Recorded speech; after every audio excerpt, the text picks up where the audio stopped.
I'm Paul Lambis and welcome to this week's edition of Culturescope, featured on Cyprus Mail's new interactive web portal Good Living.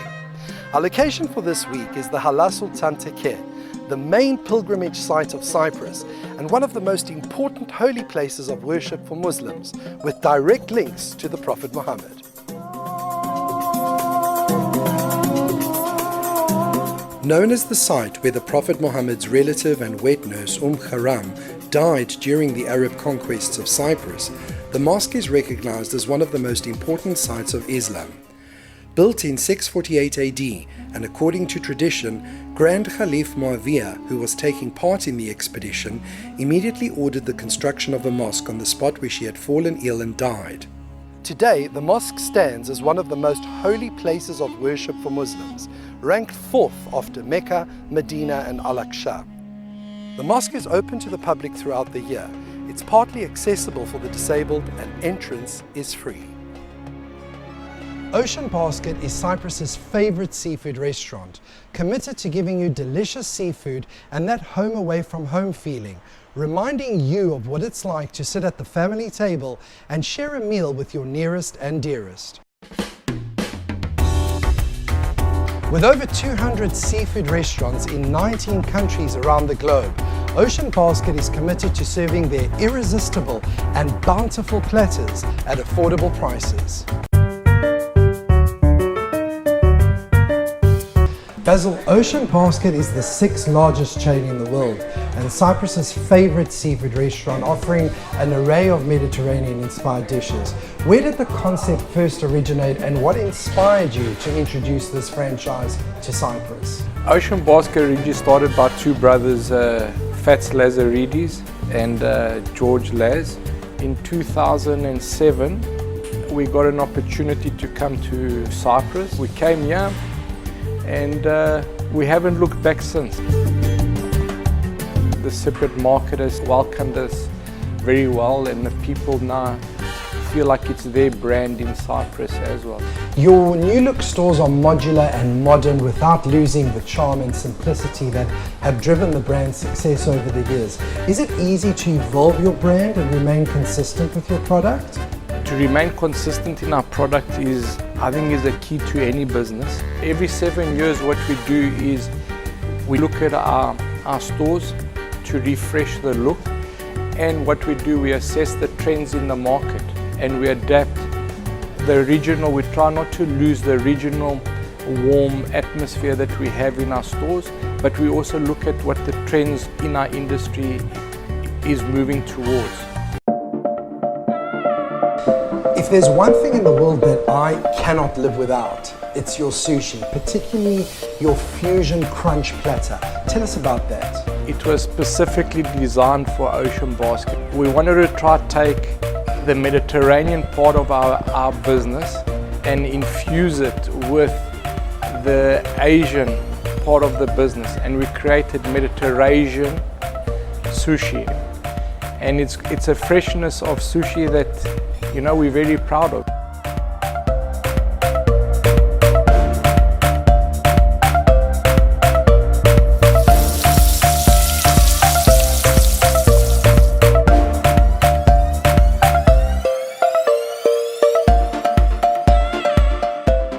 As Ocean Basket, we always try to find the best way to train our staff. So maybe 90% of our sushi chefs have been trained by a sushi master. And we're very proud to say that.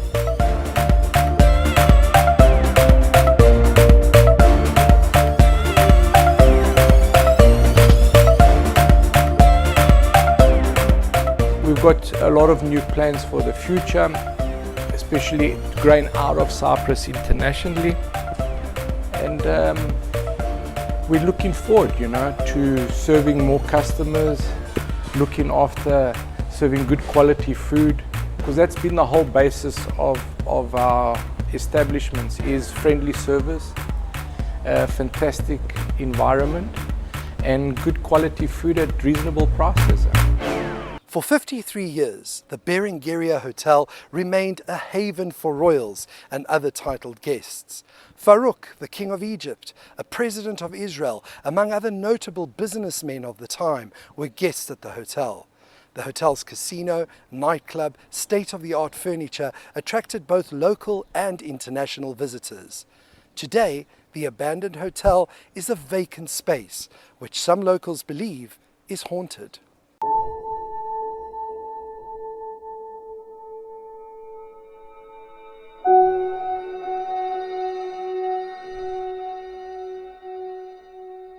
Silently standing in Prodromos, the highest village in Cyprus, the Berengaria Hotel was a hidden jewel built to cater for the rich and famous from Cyprus and beyond.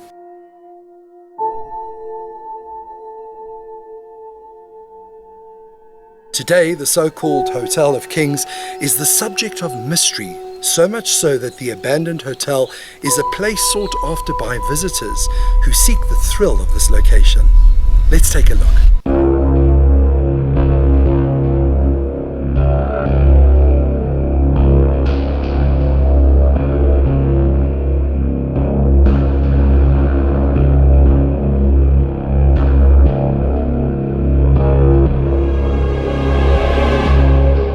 The stone-built mountain hotel opened in 1931 and closed in 1984. Its rooms and halls that once entertained royalty are now home to dust, graffiti, and exposed to the elements. Having withstood the passage of time, the Berengaria has now become an unofficial and a rather dangerous tourist attraction, with its share of myths and ghost stories surrounding it. There are plenty of ghoulish stories to choose from. A former manager who killed himself is said to wander the empty halls in search of new victims. A merchant's wife, supposedly found dead in the swimming pool, seeks revenge. And a fair maiden, dressed in white linen, is said to be visible only during dusk, leaning against one of the windows.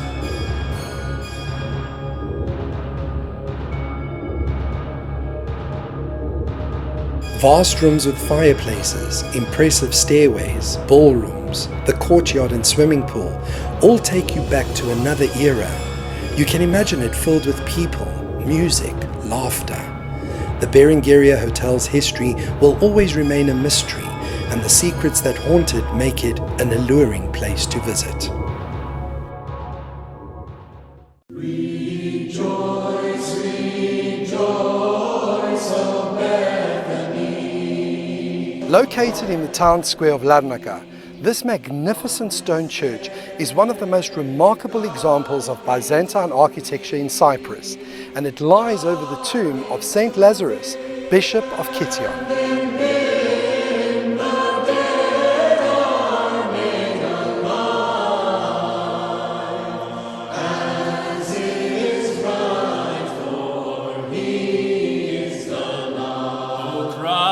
God, when thou didst raise Lazarus from the dead. Built by Byzantine Emperor Leo VI in the 9th century, the church was restored in the 17th century. Although the three domes and original bell tower of the church were destroyed in the first years during Ottoman rule, the gold-covered iconostasis has survived today and is a superb example of Baroque wood carving. Saint Lazarus came to Cyprus after being resurrected by Jesus. He was ordained as Bishop of Kition by the apostles Barnabas and Paul and lived in the town for 30 years. His tomb can be seen under the sanctuary.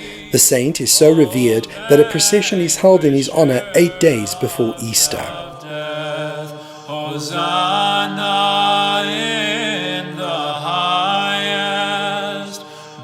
Adjacent to the church is the Byzantine Museum, which exhibits important religious icons, artifacts and relics. St. Lazarus Orthodox Church is open all year round, entrance is free and is wheelchair accessible. Mavromichalis is a Cypriot-born writer, producer and director based in New York, who has multiple short films, music videos and commercials under his belt. His award-winning, critically acclaimed feature documentary on Academy Award-winning actress Olympia Dukakis proves to be a winningly defined demand for a woman that rightfully deserves to be recognized as one of the greats. Harry, welcome to Culturescope. You've worked in film for years, and for people who aren't familiar with your work, let's start about how you got into this and what led you to writing, producing, and directing Olympia, the award-winning, critically acclaimed feature documentary on Academy Award-winning actress Olympia Dukakis. So it was literally an accident, a cosmic accident that I was very blessed to have. I used to be a professional dancer, and I went with my friend at NYU to see the master's program that they had for dancing, for choreography. Okay. And we went there, they presented the program to us, and as we were leaving, we were both like, we didn't like it. I had my dance company now for 6 years. We're just starting to get notoriety. People started recognizing our names in New York. And do I just give that up for film? I had my dance company and went to school. So you were running both worlds parallel. Yeah, and it was crazy. After 2 years, I physically was exhausted. And I knew that I had to make a decision. You're either going to continue with your dance career, or you're going to, shift. So I shut my dance company 2 years later. Oh, wow. And continue with film. Now, that last year of film, I find out that Olympia Dukakis was going to teach in our program. At the time, I had a production company in Cyprus where I would bring, I don't know if you remember John Malkovich. Yes, I remember. I recall when you had something to do with that. Yeah. Yeah, I was the one who invited him, and then we did film workshops. We did theater, dance. There was all these things that I was doing in Cyprus, and I was like, well, why don't I just invite Olympia Dukakis to come to Cyprus and do her workshop there? So I contacted the head of the department. He said, send me an email and I will forward it to her assistant. So I did. And 3 days later, I get a call and it's like, hello, is this Harry? This is Olympia Dukakis calling. And that's how I met her. She did her workshop. I took it. I was the happiest person in the world. And then we stayed in touch and we became friends. I remember at NYU, they offered courses for documentaries. And I was like, I'm not doing documentaries. I'm better. Not your genre. Yeah, I'm better than that. I want to do I want to be like, Steven Spielberg and Martin Scorsese. That's who I am. And I went to see this documentary and I just was crying and I was laughing. It just moved me. And I turned to my husband and I said, somebody needs to do a documentary about Olympia Dukakis. She's fascinating. She's so there's so much there. And I called Olympia and I was like, Olympia, I have this amazing, and this is exactly how I told her. I said, I have this amazing idea and you're going to love it. And she was like, no. I would keep trying to find reasons why she should do it. Right. And she kept saying no. And the more she said no, the more I wanted it. And I got really emotional and I said, Olympia, you know what? The time that I've spent in Cyprus with you, those 2 weeks were so amazing. And every time I see you, I just feel so full. So doing a documentary with you would mean that I would spend more time with you. And she got all teary-eyed and she turned around right there and then and said, okay, I'll do it for that reason. She said, I'll do it for you. Go ahead, Malin. Slapper. Are you crazy? Have I been a good wife? Yeah. I want you to stop seeing her. Olympia Dukakis and Moonstruck. I had the privilege of meeting her in 2012 when she was here in Cyprus, taking part in Martin Sherman's harrowing one-woman play Rose. What took me by surprise is her humility as a person.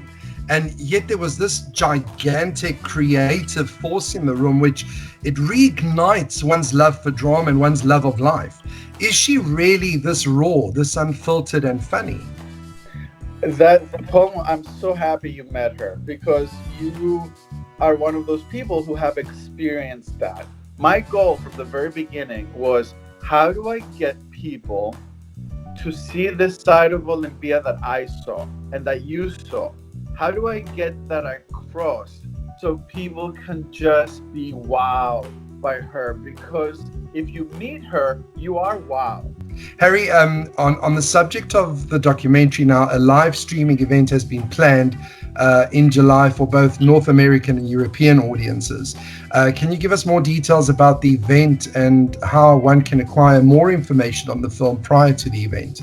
Okay, so the best way to get information and also to get on our radar is to go to our website, which is olympiathefilm.com. The event for North America is July 9th. For Cyprus and Europe is July 10th. Okay. Which is a Friday, and it's at 8 p.m. Cyprus time. So are there any parting words of wisdom or anything that you'd like to share? Let's say an aspiring filmmaker comes up to you and says, Harry, you know, what would be the one thing you could share with me that would make me want to become a filmmaker? I think you have to always follow your heart, keep moving forward, which is Olympia's thing. To be an artist, you have to have support and you have to really believe that you have a message to give. It's not easy, but if you do believe that you have something, keep moving forward.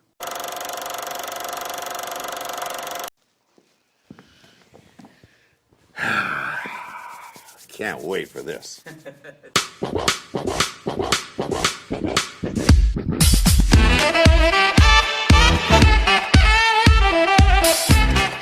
David Foster, the subject of the new documentary David Foster Off the Record, was one of those people, a post-hippie, easy-listening avatar of Have You Ever Been Mellow Pop.